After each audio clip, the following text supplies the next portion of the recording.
This is Steven Al, and we're back with a movie review series. And today, ladies and gentlemen, I have the great joy for this new movie review series, as I'll be doing the Batman film series. Now, there are so many films in this lineup to do, so much rich history to go through. So today, the first one is, well, Batman 1989. Well, Batman 1989, released in 1989. It's called Batman 89 to the hardcore fans, and this is a unique superhero film, not just for Batman, but superhero films in general. I'm really excited to get through this. But before we do, let's get into some history. Now, what was Batman like at this time in real life? Well, at the time, Batman in the psyche of the public culture, in pop culture, was still the classic Adam West show. I've already done the series, I've already done the films on that, but in the comics around the 70s and definitely 80s, Batman was returning more to his darker roots, and to the comic book world, he was the Dark Knight, but to the pop culture at large, he was, of course, the Bright Knight, the campy 60s. And as much as I love that interpretation, I have a huge soft spot for it. It is not the Batman. This film will definitely change all that. Now, this had a very long production at the time to try and get this film off the ground. They tried to get it off the ground during the Superman era with those Christopher Reeves films. And during that time, they wanted to actually do the film that was more close to the old TV show, with even rumors of Bill Murray and Eddie Murphy in the roles of Batman and Robin. But eventually, they got director Tim Burton on board. Now, by this point in Tim Burton's career, he had already directed the Pee Wee Herman movie, and of course, probably his most infamous film, Beetlejuice. Now, with that, it seemed like a perfect candidate, as when he wanted to do it, he was wanting to essentially do a different interpretation, more in line with the comic books at the time, which was very unheard of. And more than that, he essentially realized that he could deliver on this, so they gave him a bit of creative freedom, but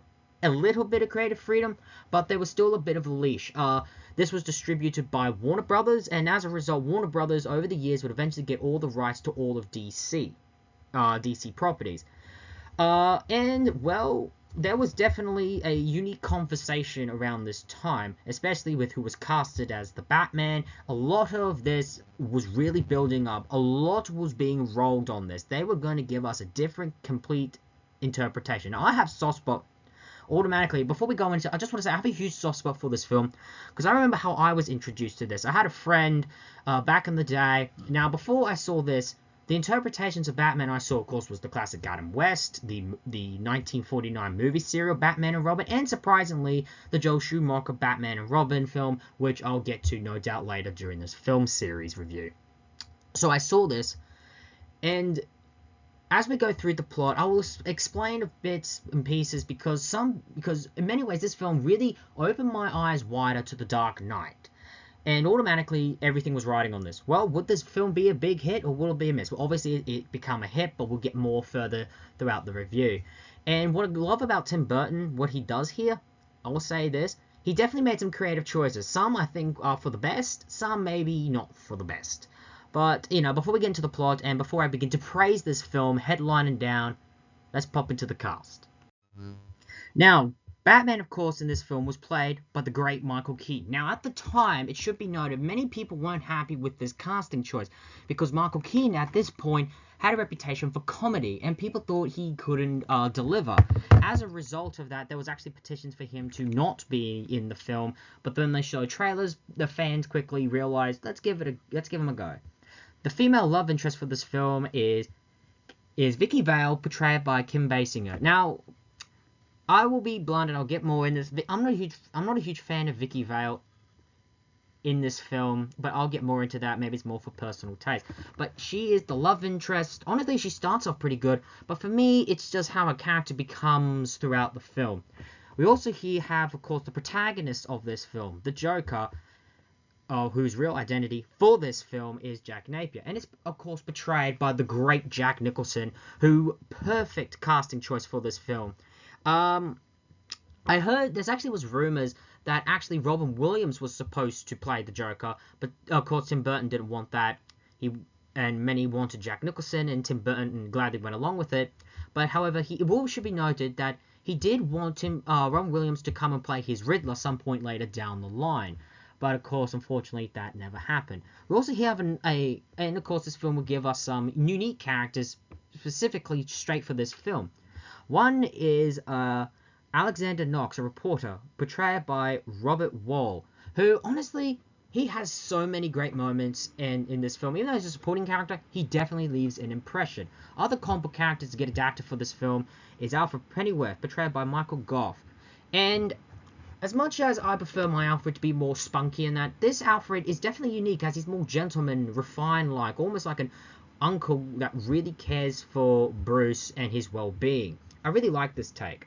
Then there's Commissioner James Gordon, portrayed by Pat Hingle. I'll be honest, throughout this actor who plays Gordon, I think he's played Gordon best in this film than later down the line, as I felt that he just got lost in the shuffle. But other than that, you really get the sense that this is a man who really runs the GCPD and a man great in the field as much as he is on the political side. So I really like that. Other minor characters we get here from the comics is Harvey Dent, portrayed by Billy D. Williams. Now, first off, great casting choice. Hardcore Star Wars fans will best remember him, of course, as Lando Calrissian, and again, great choice for portrayal there. And what I really love about him is he has this charisma, but all those authority-like. Unfortunately, but he gets really a bit part. But this was meant to lay the groundwork for him to become Two-Face. Even Billy D. Williams said that that's one of the reasons he took the role, because what he was going to play. Unfortunately, that never happened. I'll get to later, more in the film series, as to what ultimately happened. But essentially, that's the reason he signed up for the role. Another great minor character introduced for this film, and only really for this film, is Bob the Goon, portrayed by Tracy Walter. He is one of the great highlights of this film, essentially Joker's henchman. You gotta understand, in the comics at the time, Harley Quinn was not invented yet. Harley Quinn wouldn't come into existence until the animated series. And as a result, Joker didn't really have much of a henchman. He had a minor character that was a henchman in the comics, Gagsworth. But here, honestly, Bob the Goon, he knew the Joker before he was the Joker, when he was Jack Napier, a gangster rising up in the criminal underworld. And he was best friends with Jack Nicholson in real life, and Jack Nicholson helped get him the part, and the two have great on-screen chemistry. You get this real friendship there, and unfortunately, we know what's unfortunately going to happen later on. Other minor characters, well, one minor character I'm not really hugely fond of is Mayor Borg, portrayed by Elise Wallace, and essentially is the mayor of Gotham. He really, honestly, has no real personality, honestly, if I can be that blunt. He's just there. And you'll honestly forget his name. I don't think in the film they ever address his name. Other minor characters in this film includes the crime boss, Carl Grissom. I'm surprised for gangsters in this film. They didn't go with the comics like Rupert Thorne, who was really huge at the time, because Falcone and Maroni wouldn't be really more established in comic book lore until years later. And other members of his organization included other gangster characters included Vinny and Tony. Essentially, they are like guys in his criminal ranks, and they play mostly minor characters. Another minor character here, which I find interesting, is Lieutenant Max Eckhart, portrayed by William Hootkins. Now, this is a very, honestly, just strange character. Essentially, he's a corrupt cop. But honestly, he looks like Harvey Bullock from the comics. I'm surprised they just didn't name him that. But then again, it is what it is. Another minor character is Elisa Hutt, portrayed by actress Jerry Hall, and essentially is the Joker's love interest. If you look at this, she kind of looks like a Harley Quinn prototype, but then again, Harley Quinn wasn't really a thing in the comics at this time. So yeah, a really unique cast of characters. Some I really like, a few I don't. Some I wish we had more screen time with. And again, I'll get more into that, a little bit more into the film review. Anyway, with the cast out of the way, let's get into the actual film. We begin this film with an opening introduction to introduce the unique theme song that is uniquely appropriate for the Tim Burton specific Batman films. The composer for this is Danny Elfman and gives us one of the great superhero theme songs in movies of all time. It has this dark gothic edge, but also a heroic triumphant as we introduce through the titles, and we go through this sort of, I wouldn't say cave, but it's like this concrete construction thing, and it's revealed to be the Bat Silver, and then it ends on that. It really gives you pumped, and then we go to Gotham. This whole city is dripping with atmosphere. There's crime and corruption, but it has a bit of a gothic architect influence design. As much as it's set in the 80s, a lot of the city around you does have a 1940s feel, which feels appropriate for Tim Burton, who's obviously adapting from the comics but giving his own unique spin. This was the first time we really saw the dark Gotham come to life. You see, the Gotham in the Adam West show and the movie had this light-hearted, bubbly feel. Not for this one. We then see a tourist family just going through Gotham, and it's this husband, wife, and kid, and essentially it's trying to throw a loophole of this being Bruce and his parents. We're trying to get a little of a loophole here. They go down an alley where muggers attack, leaving the husband unconscious, and they run away. And then we see this scene of a mysterious figure in the shadow who then walks away. As the two muggers essentially go through their ill-gotten gains, they begin talking about this incident where a known criminal encountered the Batman, but he blows it off, saying Batman's a myth. We're introduced to Batman in a more mysterious way, something that's not really done before at the time, and he's very much still remains in shadow. So I kind of like they went with that aesthetic choice. Eventually, he does pop up, and he's intimidating. The Bat costume was something very much not seen before. It's full black, the yellow symbols there, and the muggers try to shoot him, and they think they killed him. But as they run off, they find out that he's alive. The Batman in this film has this sort of almost vampiric presence that is just really unseen of. Almost like a old Hollywood monster movie, almost stalker. He takes care of the robbers and holds one of them over a ledge, saying to tell his friends about him. And when the mugger asks what's his name, he just says one of the most iconic lines that everyone who's ever wore the bat suit has always said: "I'm Batman." And as he throws him down, he then disappears. It is a great introduction to not just the superhero, but just how he operates and just how different he is. And already I'm drawn into the film. We then go to a sort of press conference / gala event dinner where the mayor, Gordon, and Harvey Dent are essentially announcing their plans to take down one of the Gotham's biggest crime lords, or the guy that really runs the entire Gotham City syndicate, Boss Carl Grissom.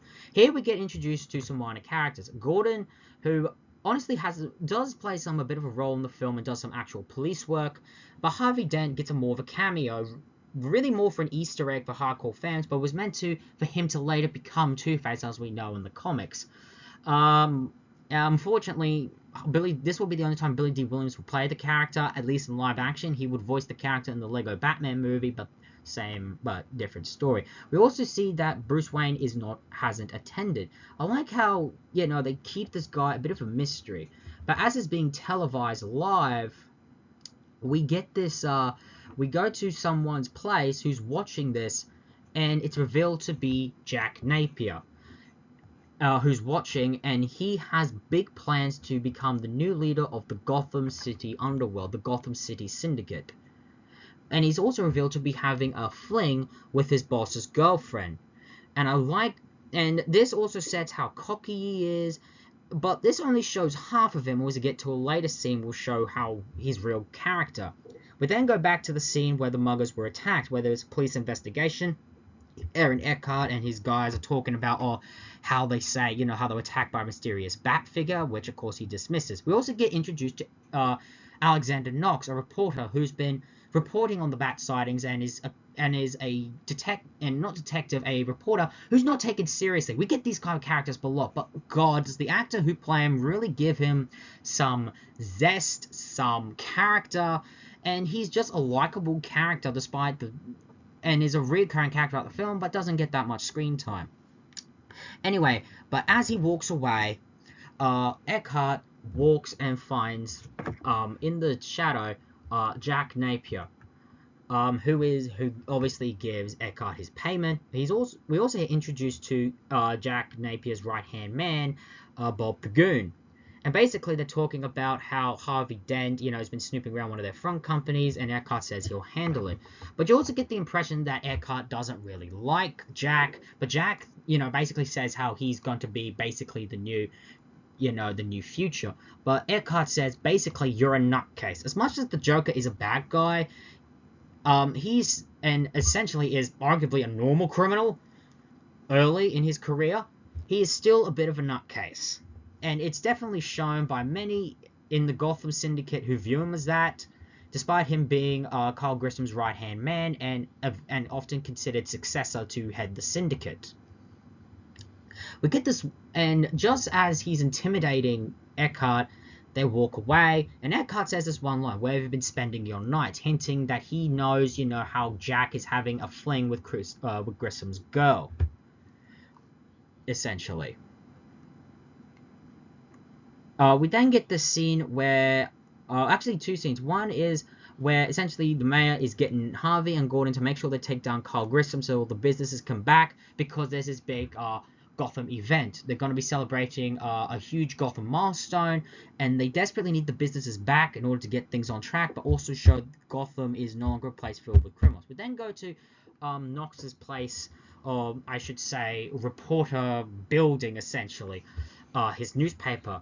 And here we get a special cameo. Well, it was supposed to be a cameo from someone very special, as a reporter draws like this bat creature, and at the bottom it says Bob Kane. Now, the artist who was supposedly drawing it was meant to be the real-life Bob Kane, one of the creators of Batman. Again, we're not going to get into that whole, did he really create Batman, because that's the thing with Bob Kane and Bill Finger. We don't want to get into that, but that was an intended cameo, and I'm really upset that never happened. We also get introduced to Vicky Vale, who honestly has a really great introduction here, and automatically there's this sort of spark between him and Knox, and she's here because she too wants to find out about the Batman, and they want to go to Bruce Wayne's gala event to, do some investigative reportive work. Now, Vicky Vale, I like how she looks in her first appearance here. I don't know, there's something about this sort of tough woman femme fatale thing, but not in a seductive, evil female femme fatale, but more of this ambiguous female reporter who wants to, get the story. She kind of reminds you of a Lois Lane, and I'm kind of feeling in the comics that's why she was created, to be a parallel, like Batman's version. Interesting, she's blonde. In the comics, Vicky Vale was always a redhead, so I don't know why that was a change. For what I've been told, Kim Basinger, who plays Vicky Vale, was not meant to get the role, was meant to go to someone else, but the actress in question got into a horse riding accident and it was dropped, and so I had to quickly recast her, and she was a decent name at the time. We then cut to a scene where Carl Grissom is talking with his men about Harvey Dent's, crackdown on all of them, and they're approaching on Axis Chemicals, and they get enough evidence from Axis Chemicals, the whole syndicate top leadership will be going down. Jack Napier then suggests, why don't we just raid the place, trash the office, and make off with the record saying it was industrial espionage. Grissom likes the idea and wants Jack to go with a personal squad of goons to oversee the job. Jack is hesitant at first, but he agrees to go, as Grissom says he's his number one guy, and take your lucky deck. It's also revealed in the scene that Grissom does know that Jack is having an affair with his girl, so he wants to hit two birds with one stone, get rid of the evidence and get rid of Jack. So he then calls Lieutenant Eckhart to essentially, trap Jack. Here we then go to Bruce Wayne's gallery event, where Knox and Vicky are going around, snooping the whole place. And here we get introduced to Bruce Wayne at some point in the scene, where Knox, Vicky, and Bruce, all have this conversation. Bruce is different here compared to most films. Bruce is often this bachelor or very much self-made millionaire or a recluse. As much as that, Bruce in this film acts normal, like a regular Joe, and I think that actually works. Maybe not to hardcore fans, but for me it works because this will be the last guy you would expect to be Batman, and that's what makes it work for me. We also get introduced to Alfred, who, is a nice, Michael Gow, does a great job with the role, and has this sort of, you get this, he's following his master's orders, but even he is willing to put a foot down, when he feels like it's needed. But Bruce is suddenly called away when Alfred says that Gordon unexpectedly left. We then go to the Batcave. Well, not really, but the sort of hidden room, but it essentially is the Batcave, where he's reviewing the footage of what Gordon was talking to his cops. It's one of his cops came and basically says that they got a tip that Jack Napier plans to clean out Axis Chemicals. Gordon realizes a valuable opportunity as they can get Napier that might make it could help him get Grissom. But when he asked why wasn't he told, they said Eckhart is handling the case. Obviously knowing that Eckhart is clearly dirty, but you obviously can't, fire him without any good probable cause or probable evidence, as I would assume they go. But Bruce sees this and immediately goes. We then go to Axis Chemicals. Basically, I'm surprised why it was never called Ace Chemicals, because it serves the same function, really. But we get this scene. As Jack and his boys, who are in Axis Chemicals, are cleaning out the safe, they realize all the files are gone. Jack realizes they've been set up and basically tells his boys to quickly get out. Just as they're on their way out, Eckhart and his cops come in and start blasting. It is a really great heightened scene with gunplay everywhere, and the music with Danny Elfman building with this orchestral arrangements. And Gordon and his cops turn up, and Gordon takes control, saying he wants Jack in alive, and if anyone guns him down, they would have to answer to him. Just as the cops are trying to chase Jack, and Jack is trying to avoid arrest, avoid capture, and other cops are getting to a shootout with Jack's men. And this is where Batman turns up. It's also during this sequence, Gordon meets Batman, and he, like many of the cops, are shocked to who this guy is. Again, as they basically try to presume the rumor that Batman is essentially a myth. He does not exist. But Batman takes down two of Jack Napier's boys, and Jack Napier manages to make his way to the catwalk, where Gordon orders two of his men to try and cut him off. And just as Jack is essentially about to gun down Gordon, Batman comes out of nowhere and grabs him, and Jack is shocked to see this happening. And just as Gordon's witnessing this, Bob the Goon, Jack's number 2 guy, goes behind, clocks his gun, and puts it behind Gordon, and basically demanding that whoever this guy is, put him down or he will gun him. Batman puts Jack down and walks away. And throughout this whole thing, as much as Jack is stunned, the only thing he could say to him is, "Nice outfit." Jack goes to pick up his gun, but noticing Batman's disappeared. Bob is telling him, let's go, let's get out of here. But Jack, knowing that Eckhart essentially set him up, he guns Eckhart down, seeing him in the background, shoots him, and just as he's beginning to walk away, he knows Batman's there. He turns to shoot him, but Batman, using his gauntlets, manages to deflect the bullet, and it ends up deflecting, almost scratching Jack's face, giving him these wounds. Jack begins to fall into the vat of chemicals, the classic Joker origin, and Batman goes to save him. He grabs him and tries to pull him up, only for Jack to slip and fall into the chemicals. Batman quickly makes his escape as Gordon orders his men to quickly get him. But when the cops ask, what is this? Gordon says, "I don't know, but keep a lid on it." But we find out that Jack does survive as his hand comes out of the water with the glove ripped and the white skin. We still haven't seen his face. In fact, for a lot of this, they still build up of how he looks and they keep him in very much shadow. I kind of like this. Now, I want to stop here and just talk about a little bit about already was shown Joker's origin. Now, me and most comic book fans prefer the Joker's origin to remain a mystery. He just works better in that regard. However, saying that, I don't mind that Joker has a proper origin. He has a name. As much as I don't like him being a gangster, I will admit, for this film, it works. Now, there are several scenes that follow where Knox tries to get information on what happened at the Axis Chemicals, but they tried to have this story planted how essentially Jack committed suicide in order to avoid being captured. But Knox doesn't believe it for a bit. Vicky says they will continue this case later as she's got a date with Bruce Wayne. There's the scene where Bruce and Vicky bond. Now, I will admit, the chemistry it's off for me. It works in some moments, but it doesn't work in others. I also like the scene where, Bruce is nervous around Vicky. Because I don't know why he's nervous, but I guess it's because he just hasn't had this company before. There's also this special scene where Alfred's with them as they sit down, have dinner, and talk. And, well, and I like how Bruce always views Alfred as, not closer to a father figure, and you can clearly tell Alfred's trying to have Bruce and Vicky, get together, as he views Vicky's actually good for him. What I like about Alfred, as much as he's keeping Bruce's secrets, he wants what's really best for him and clearly wants him to move on and have a normal life in honor of his parents. We also get shrouded in mystery what happened to really Bruce's parents, but this will come later in the film.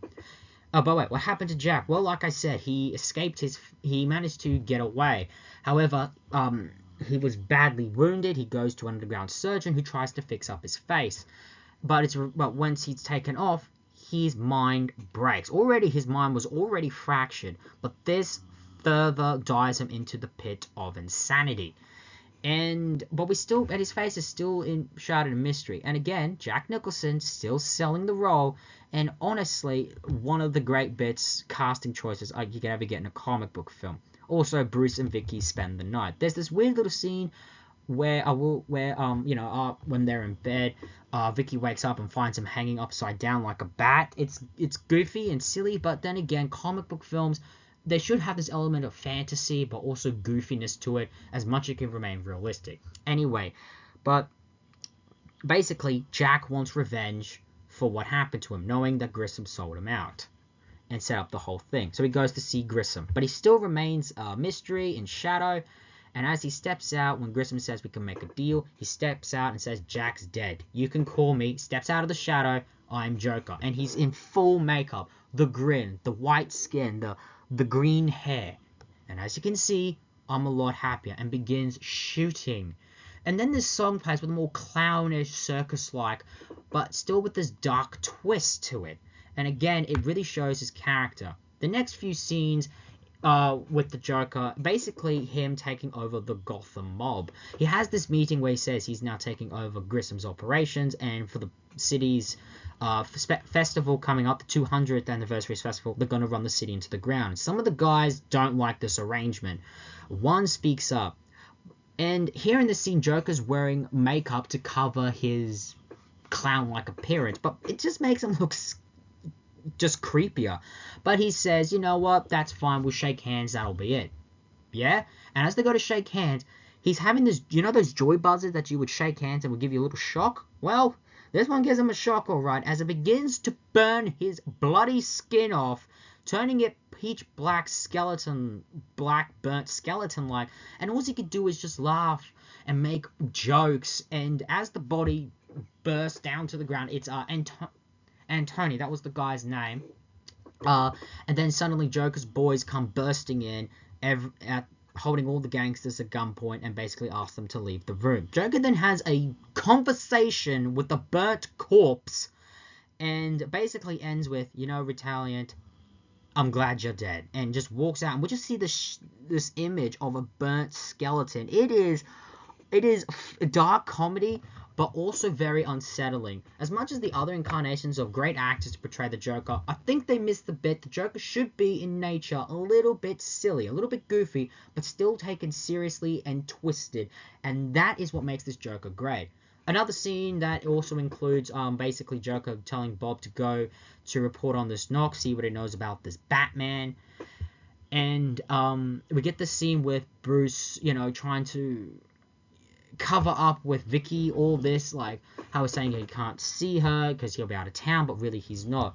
But Vicky knows something's up, and she follows Bruce to an alley where Bruce lays 2 roses there, and this music with this almost haunting sadness here. Again, Danny Elfman, great musical score. We then go to the Gotham courthouse where Vinny, one of the gangsters, basically saying he's taking over Grissom's businesses. It's his big report. But then you see all these mimes start making their way out, and Bob is hiding, taking photos of everyone in the crowd. As all the mimes begin to approach the crowd, out comes the Joker. In his traditional look, though in a black costume, and throws a large quilted pen in Vinny's neck, and all the mimes get out their guns, Tommy guns and handguns, and begin gunning down all the bodyguards and gangsters in front of the courthouse, and they make their escape. Bruce is shocked to see this guy, and he realizes it's Jack Napier. But the reports are on this, and as much as this is Joker should have the limelight for the craziness, they mention Batman and it gets on his nerves. And this begins a little bit of an obsession because Batman's stealing his limelight. We also get a few scenes that follow, such as Vicky wanting to know what happened in this alley, asks Knox to look into it. Bruce tells Alfred that, Jack's still alive and need all the information the police have on him. And Alfred is really trying to push Bruce to be with Vicky, trying to have him a good love life. And it's, again, I love that bit with Alfred. As much as he cares and values Bruce, he clearly wants him to move on and have a normal life, settle down. Again, kind of trying to be this father figure to give what he feels Bruce really needs. But Joker's still crazy, and with control of the Gotham Syndicate under him, he then takes control of Axis Chemicals and produces these chemicals that he says are going out a whole new door. We then go to a news report where, these reporters are reporting, like, the latest deaths of two models with this really bizarre grin face. And as the reporter is telling about the up and rise and the plans for the city's festival, one of the female reporters begins to laugh unsteerably and falls over, revealing a hideous grin. That Joker face, it is so disturbing, and of course Joker will want people to die laughing. Joker's then ad comes on, basically saying how most of these products have been infected with Smilex, and it turns into a media crazy. As, many deaths to this mysterious Joker, he's causing chaos, randomness, terror, and Batman is basically trying to uncover the mystery as to what's causing this. The same with City Hall. Eventually, Alfred gets a call from Vicky saying to meet at this museum, and tells Alfred Alfred tells Bruce how she'll be meeting you there, but Bruce says, "Hang on, Alfred, I'm not meeting her today." We then see Joker getting prepared for this thing. You should be noted, there was a scene before this where Bob is showing Joker all the pictures that he took, one of Knox and one of Vicky, and Joker is smitten. I don't know if he's really in love with her or if he's just, finds it as a sick joke. I like this Joker. You can never really tell what he wants to do. Does he want to be an artist? Does he want to cause chaos? Does he want to be a gangster? Does he want to be a comedian? You never know what he's going to do. And I kind of feel he's just making it up as he goes along. Again, the acid incident clearly caused him to really just go crazy, go out there, and that's what I really like about this take.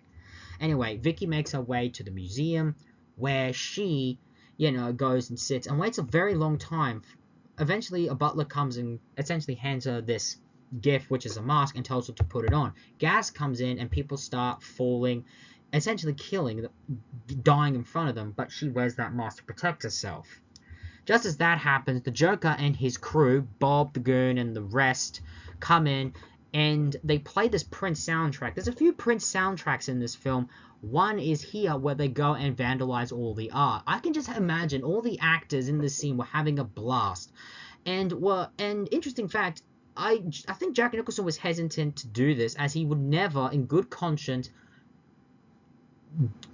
destroy or vandalize priceless art. He's an art collector, and he could never bring himself to do this. And that was so liberating about the Joker, as he could do this without a second thought. As Jack Napier, as much as he can act crazy, Jack Nicholson, as much as he could act crazy, he would never do this. So I kind of like, it just shows us how crazy he is. Eventually he makes his way to Vicky and tries to have this sort of date. It's awkward. We get introduced to Elisa, the girl that was dating Grissom, and she's wearing this mask. It's revealed when she takes it off, she's scarred. And this scares Vicky, showing how unpredictable he is. And just as she runs away, she throws water in Joker's face. Now, Joker's wearing his traditional makeup to cover his crazy look, I would say. And just as that's happening, it's revealed, the white makeup. The makeup effects team for this film has done a tremendous job in pulling this off. And just as that happening, Batman makes his way in, saves Vicky, and gets her out. And Joker says there's one line that's synonymous with this film: "Where does he get those wonderful toys?" As Batman makes his way out, he tells her to get in the car. And here we are introduced to the Batmobile. The design here is absolutely fantastic and one of the greatest Batmobiles. It's very influential and has inspired not only the comics, it has not inspired cartoon shows, but also video games. This design is one of the great. What's unique about this car, at least it was at the time, is that the top opens up. There's no doors. And what I heard, that was a last-minute addition. But anyway, they get in the car and they drive away, with Joker's men trying to keep up with them. But he manages to escape with only really one car following. They make their way to an alley. Well, Batman gets out of the car with Vicky and make their way to an alley. He tells the Batmobile to put up the shields and then make their way there. Vicky quickly gets away with Batman's help to go essentially hide on this catwalk. And Batman, at first, it looks like he's knocked out by the goons, but they notice he's wearing body armor and that they didn't really kill him. He's just knocked out. When they tell him time to take off the mask, Vicky accidentally flashes a photo and the guys start shooting at her. But Batman quickly gets up and knocks all the goons out except for Bob. Suddenly, a random goon turns up holding samurai swords, and it's a fight scene. It's quirky, it's kooky, but Batman quickly defeats him. Bob comes out with a knife. Batman basically, says you want to, with his fingers like, you want to go. Bob drops his knife and runs away. Batman then orders the shields to be turned off the Batmobile, and the Batmobile remotely comes to pick him and Vicky up. But he does know Vicky has taken photos. There's in this scene where they're driving in the forest to the Batcave, and the Danny Elfman score is just engrossing. It is impactful and is full of such epic proportions here, and that's what I really like about it. We get to the Batcave, and the design is pretty simple. It's not too out there like other Batcave designs, like the Joel Schumacher film, or even the next film preceding this one, but it's simple and it works its basic function. Batman is also revealed to be a scientist for the first time, probably ever in all of his incarnations, where he's uncovered, how Joker's poisoning. It's not, the chemical is not in one product, but it's activated when it's combined with a bunch of products. He then gives her the information to take to the press. However, he does, I presume, knocking her out, and ends up taking the film. Vicky wakes up the next morning and gives the film, tells everything to Knox, and with the code cracked, Joker is more than angry, as clearly his fun has been ruined. Alfred goes to Bruce and basically saying, you should tell Vicky the truth as she's quite special. Bruce then goes to Vicky's place, and Vicky is mad. Bruce is trying to explain, but what I like about it, as much as he's just a normal guy just trying to explain things. But as much as that's the case, they're interrupted when the Joker pops up with Bob and another goon named Lawrence. He's the guy that's always holding this boombox, and it's essentially his, I wouldn't say stick, but his iconic trademark. And it's essentially, apart from Bob, maybe the second right-hand man in the Joker's crew. Joker is, trying to win Vicky over. Basically implies he's killed the previous girl by throwing her out a window, and then he meets Bruce. They have this scene where Bruce is trying to out-crazy the Joker. It is a great scene, and it ends with, essentially, you think Joker's killed Bruce by shooting him, but he says this one line that gets Bruce's attention. You ever dance with the devil in the pale moonlight? This gets Bruce's attention before he's shot. Joker then goes away and still trying to court Vicky. This is bizarre for Joker to do, but I think it's really, Joker's doing this out of a joke than anything else. Anyway, but as the Joker leaves, Vicky opens the box that Joker's left, and you think it's a bomb or whatever, but it just pops out with a hand holding roses, and Vicky passes out. Now, I want to say, Vicky does a lot of screaming in this film, which definitely happened numerous times throughout the film, and it does give irritating.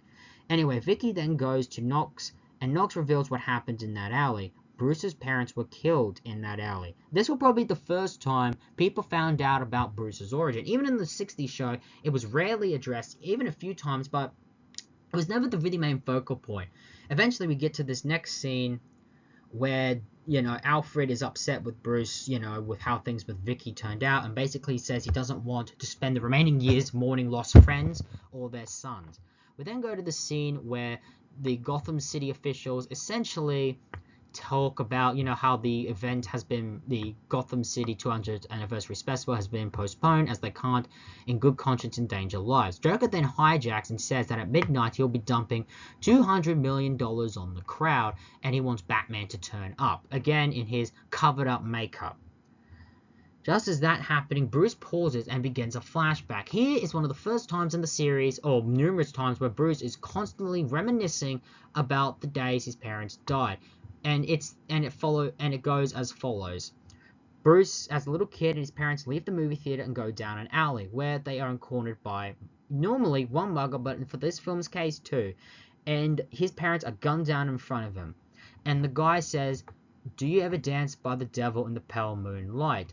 Basically implicating that his parents were gunned down by the Joker. Now, I don't mind this in a context only for a film. However, in comics, no. For me, Joker should never be the cause for Bruce's parents' death. However, I do like it does implicate Joker created Batman, and Batman inadvertently created the Joker. It's actually a unique take.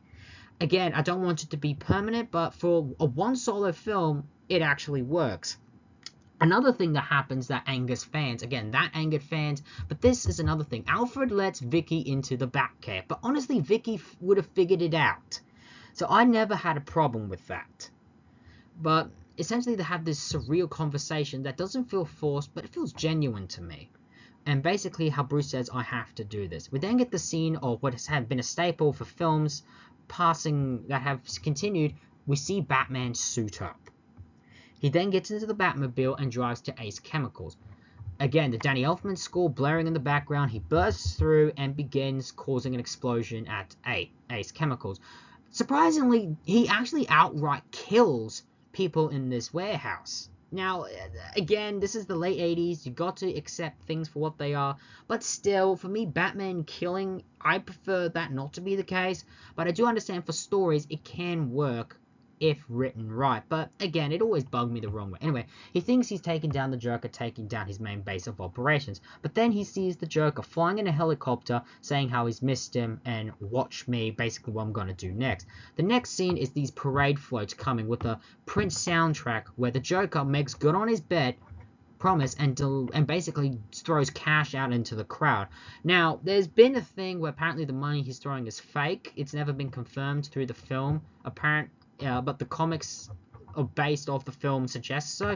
However, I would like to think he's actually legit throwing $200 million, no, $20 million of the mob's actual money for a practical joke. It fits the Joker well.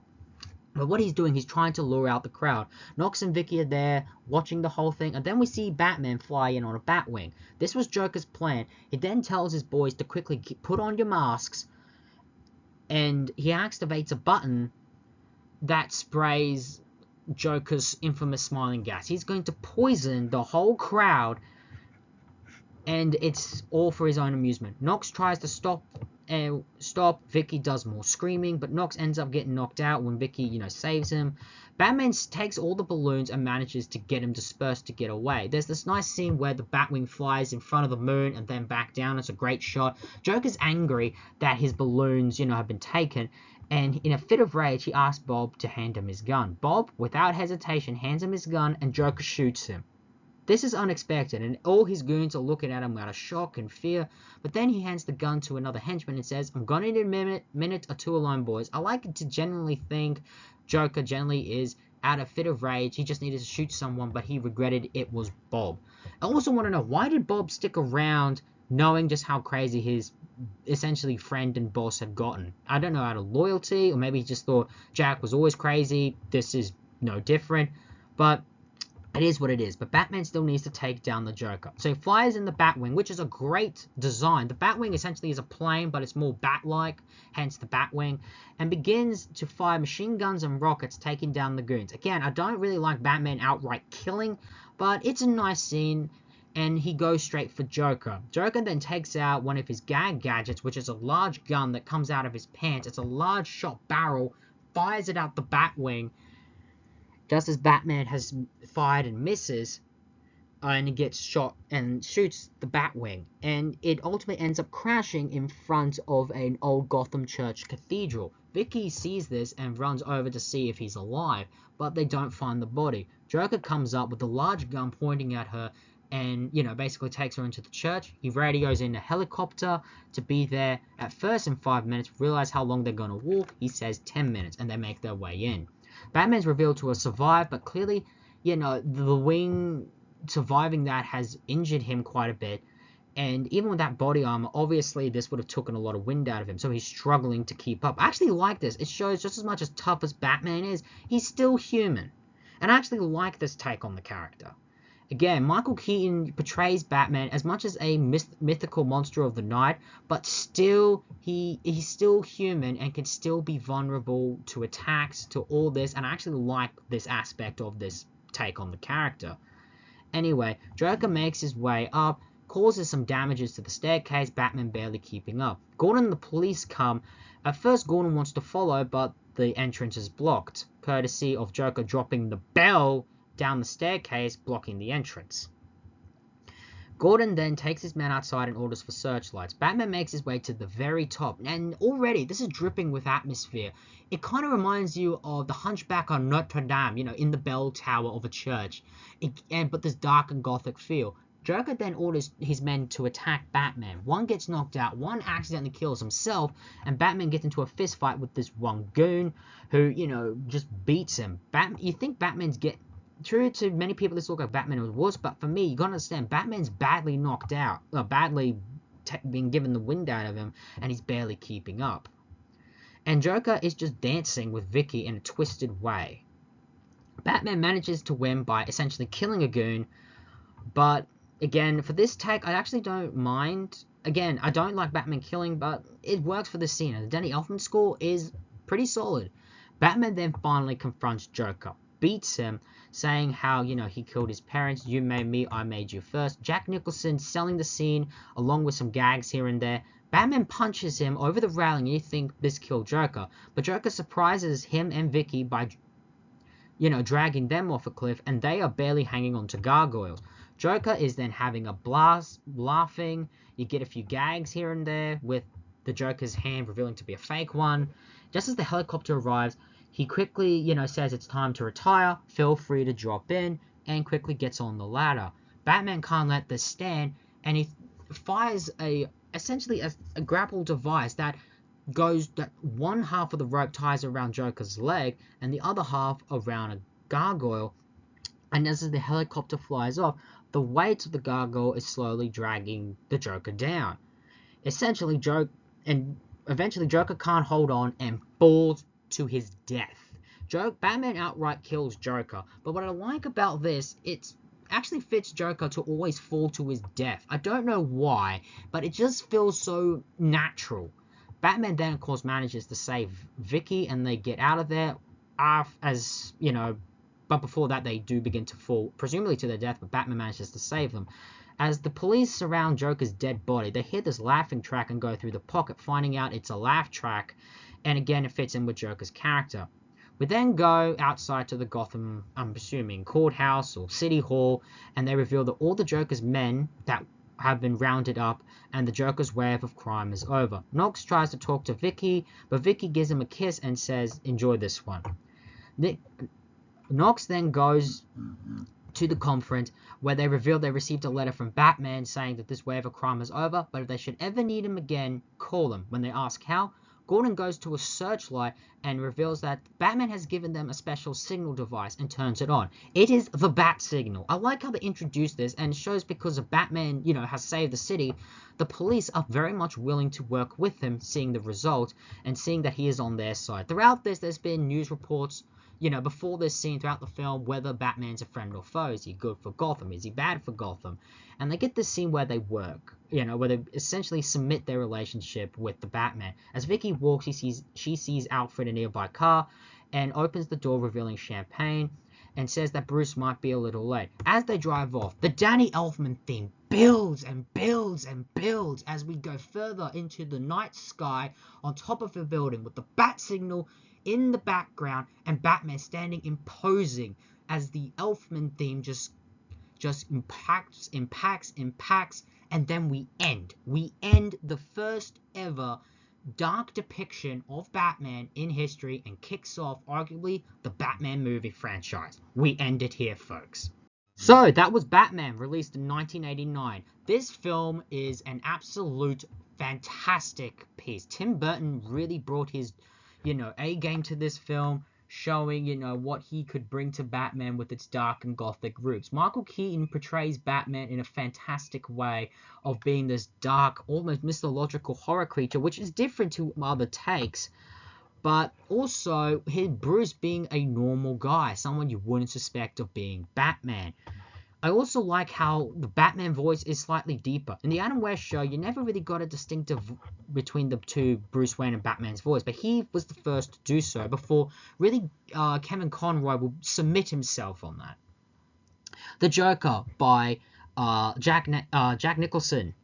For me, is classic Joker. The flamboyant theatrics, along with a dark and twisted sense of humor.